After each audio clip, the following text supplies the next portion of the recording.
Assalamualaikum dan salam sejahtera. Bersama saya Wan Hakim. Saya ingin tunjukkan macam mana kita nak convert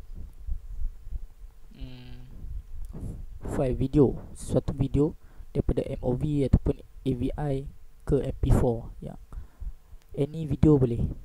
Okey, cara dia senang saja. Tak payah download dekat internet.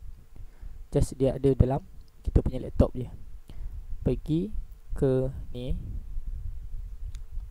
tekan kanan dan cari control panel.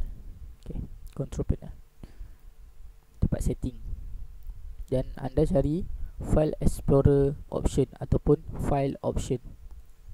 Klik dan pergi view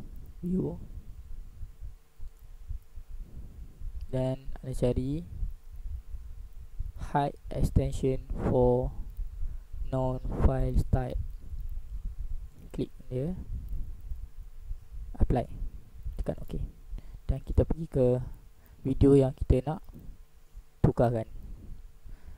Klik kanan, rename, dan di sini saya mau tukarkan dia kepada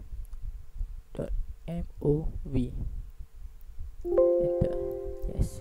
Dan video ni sudah ditukarkan kepada MOV. Video ni sudah tukar video ni kepada MP3. Benda yang sama juga. Tekan klik kanan, rename, delete sampai dot. Okay, .mp4. Yes, itu saja. Jadi video MP4. Kita boleh tengok dekat sini, properties MP4. Okay, sekian daripada saya, Wan Hakim. Thanks for watching.